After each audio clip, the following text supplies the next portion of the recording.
ఏపీలో గ్రీన్ ప్రాజెక్టులకు YS Jagan red carpet వేశారు. గ్రీన్ హైడ్రోజన్ కు అనుకూలంగా నాడు వైఎస్ జగన్ వాటిని రాష్ట్రానికి తెచ్చేలా మార్గం చూపారు. అలా వైఎస్ జగన్ తెచ్చిన కంపెనీలతో నేడు మళ్లీ ఒప్పందాలు కుదుర్చుకుంటూ చంద్రబాబు క్రెడిట్ చోరీకి పాల్పడుతున్నారన్న విమర్శలు వ్యక్తమవుతున్నాయి. స్వచ్ఛ ఇంధనంగా పిలిచే గ్రీన్ ఎనర్జీలో ఆంధ్రప్రదేశ్ను వైఎస్ జగన్ ప్రభుత్వం దేశంలోనే అత్యుత్తమంగా నిలిపింది. పునరుత్పాదక విద్యుత్తో పాటు ఇంధన సామర్థ్యం, విద్యుత్ పొదుపు, పర్యావరణ పరిరక్షణ చర్యల్లో ఏపీ వైఎస్ఆర్సీపీ పాలనలోనే అగ్రస్థానంలో దూసుకువెళ్లింది అనడానికి జాతీయ నివేదికలే సాక్ష్యాలు. నాటి CM YS Jagan pumped storage power ప్రాజెక్టులకు శ్రీకారం చుట్టి గ్రీన్ ఎనర్జీ పరిశ్రమల స్థాపనకు అనుకూలంగా చేసిన పాలసీలే ఇప్పుడు చంద్రబాబు ప్రభుత్వానికి మార్గదర్శకాలు అయ్యాయి. కానీ పిఎస్పీలను తామే కనిపెట్టినట్టు గ్రీన్ ఎనర్జీ ప్రాజెక్టులను తెస్తున్నట్టు పాత ఒప్పందాలనే మళ్లీ చేసుకుంటూ చంద్రబాబు ప్రభుత్వం క్రెడిట్ చోరీకి పాల్పడుతుంది. రెన్యూ పవర్ ని గత ప్రభుత్వం రాష్ట్రం నుంచి గెంటేసిందని, తామే ఆ సంస్థ నుంచి పెట్టుబడులు తీసుకొస్తున్నామని చంద్రబాబు ఆయన తనయుడు లోకేష్ నిస్సిగ్గుగా పచ్చి అబద్ధాలు వల్లివేశారు.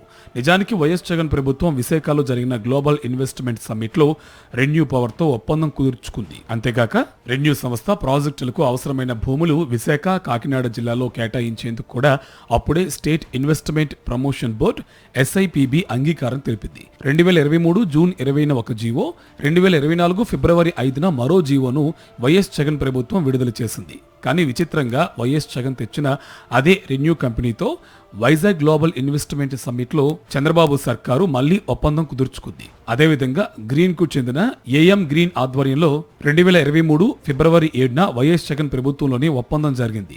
తాజాగా దీనిని కూడా తండ్రి కొడుకులు క్రెడిట్ చోరీకి పాల్పడుతున్నారు. వైఎస్ జగన్ ప్రభుత్వం పునరుత్పాదక ఇంధనాన్ని ప్రోత్సహించడం కోసం 5 ఏళ్లలో ప్రత్యేక చర్యలు చేపట్టింది. AP renewable energy export policy 2020, AP pumped storage promotion policy 2022, AP green energy and green ammonia promotion policy 2023లను తీసుకొచ్చింది. ఈ చర్యలతో పునరుత్పాదక ఇంధన పరిరక్షణలో ఏకంగా రాష్ట్రపతి చేతుల మీదుగా వరుసగా 2 ఏళ్లు అవార్డులు సైతం దక్కించుకుంది.